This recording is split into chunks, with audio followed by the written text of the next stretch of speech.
Olá, sejam bem-vindos. Eu me chamo Diego Moraes e o vídeo de hoje vai falar sobre o diálogo de Platão, Fédon. Bem, antes de tudo gostaria de pedir sua curtida e sua inscrição, porque é muito importante para o canal continuar vivo, trazendo conteúdo relevante para mais pessoas.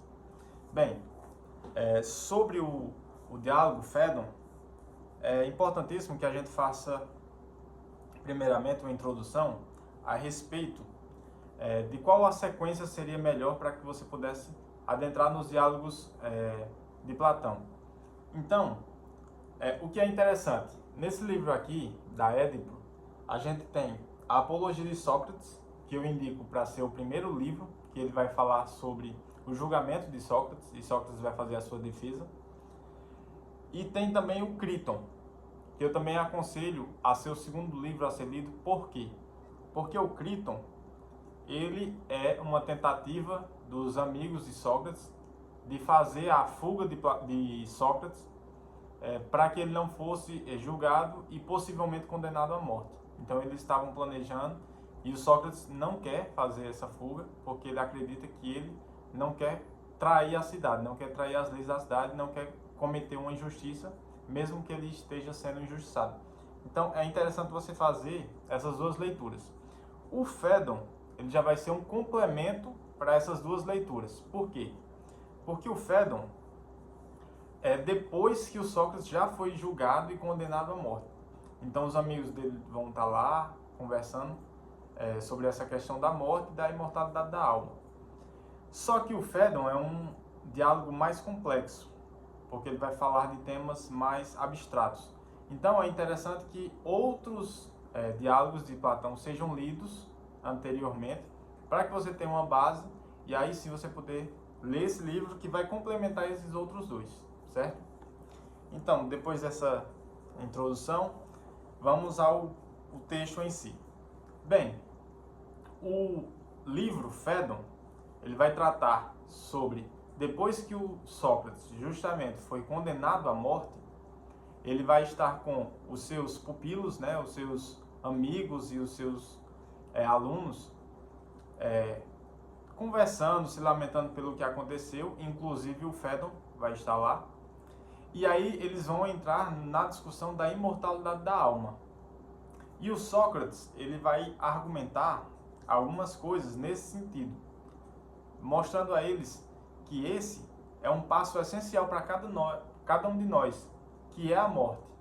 Então, o primeiro argumento que o Sócrates vai trazer é o argumento da oposição. Ele acredita que tudo que existe na vida faz parte de um grande ciclo. E como faz parte de um ciclo, tudo que digamos assim, como existe a morte, então deve-se existir uma vida pós-morte. Pois, se existe a morte como algo objetivo na nossa vida, e a gente tem algo que transcende essas percepções da morte, que são coisas que a gente doaria a nossa vida por acreditar nelas, como ele mesmo doou a sua vida, acreditando na verdade, no bem, na beleza. Então, com certeza, ele acredita que a alma, ela possa ser imortal, porque se ela for mortal, ela também ela não seria oposta à própria morte, ela seria sinônima da morte.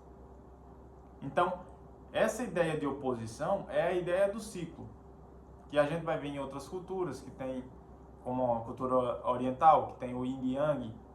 Então, essa ideia de que a morte, ela é algo objetivo da nossa realidade, e por assim dizer, a sua oposição seria uma outra vida, essa vida que é de outro plano. A segunda ideia socrática no livro é a teoria das ideias, né, das formas. Porém, a gente sabe que essa ideia é muito mais platônica do que socrática. Ou seja, é muito mais o Platão colocando na boca do Sócrates a ideia da teoria das ideias, né, ou das formas. E o que é isso?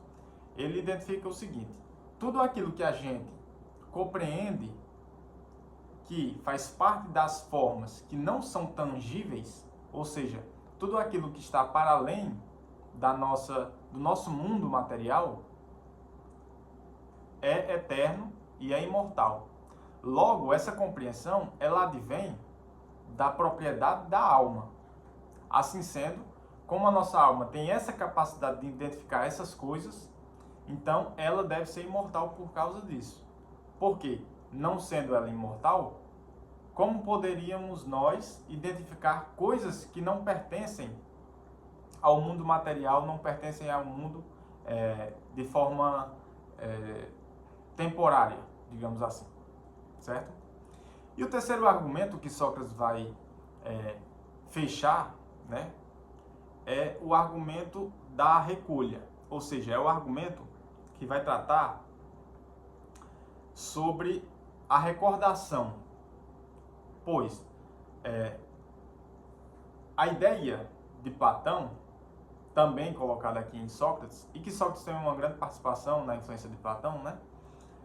Mas a ideia dele é que nós, através dessa ideia de recordar as coisas, nós conseguimos chegar a conclusões objetivas da realidade.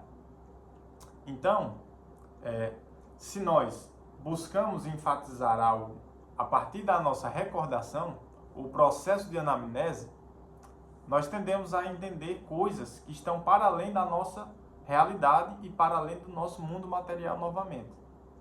Logo, se nós possamos concordar que essa recordação ela faz parte do conhecimento e do aprendizado do ser humano, se todo aprendizado, todo conhecimento é sinônimo dessa anamnese, desse sistema de recordação, então essa recordação advém de algo que não seja temporário.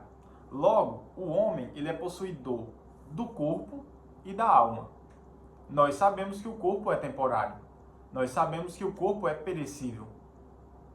Que o corpo é algo imanente. E o que seria algo transcendente? Seria propriamente a questão da alma. A alma, nesse sentido, ela é algo que está para além da nossa realidade e que é através dela que a gente tem essa recordação. É a alma que, por ser imortal, tem como sua essência propriedades de conhecimento que estão, digamos assim, escondidos dentro de nós. E nós temos que desvendar isso através desse processo de anamnese, desse processo de recordação. Então é nessa recordação que a gente entende que o conhecimento ele se liberta. E esse conhecimento só é possível porque a gente tem uma alma imortal. Então basicamente é isso que o Sócrates traz. E os alunos praticamente eles concordam com isso. E o Sócrates ele vai além. E aí ele dá um belo discurso, que eu acho esse livro impressionante, porque ele vai falar o seguinte: a morte pode ser algo bom. E não pensarmos na morte é que é algo ruim. Por quê? A morte, ela pode ser um passo para a verdadeira libertação do conhecimento. Se nós entendemos que o conhecimento e o aprendizado é adquirido através dessa anamnese, desse processo que a gente tem, digamos assim, resquícios advindos da alma, que é imortal, se nós separamos a alma daquilo que nos prende temporariamente, que é o corpo, logo, nós teríamos, em tese, um conhecimento muito mais profundo. As coisas ficariam muito mais claras para a gente. Por quê? Porque nós teríamos a razão de fato, o encontro da razão total, absoluta e objetiva. Claro que total no sentido de, digamos assim, de possibilidade do ser humano. Porque o Sócrates, como ele já colocou em outro texto, na sua oração famosa, que ele diz que ele não quer um conhecimento maior do que o temperante possa carregar. Por quê? Porque ele sabe que o conhecimento total e absoluto de tudo é o conhecimento de Deus.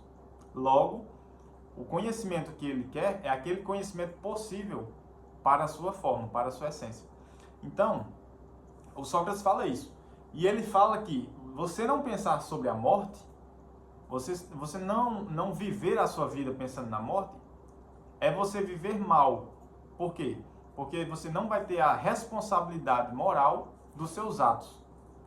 Todos os seus atos vão estar vinculados à própria matéria.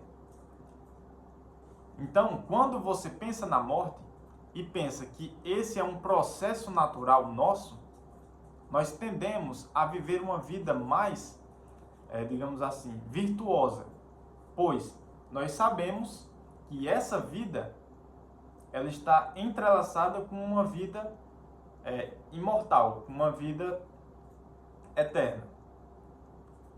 E se nós entendemos esse passo que nós precisamos dar, nós precisamos sempre estar recordando que a morte é imprescindível para isso, porque ela vai tirar nós do mundo material e nós vamos para o mundo, digamos assim, totalmente espiritual e transcendente. Logo, a vida é um paradoxo em que o sentido dela é a própria morte. Por isso Sócrates, ele morre tranquilo. Quando ele está prestes a beber cicuta, que é um veneno, que era a forma de pena de morte da época da Grécia Antiga. Então, horas antes da sua morte, ele estava conversando isso com os seus discípulos e falando, olha, toda a minha trajetória, tudo que eu vivi e tudo que eu tentei passar para vocês, culmina nesse momento. Esse é o momento melhor que eu posso mostrar para vocês, porque eu estou mostrando na prática tudo aquilo que eu estava ensinando.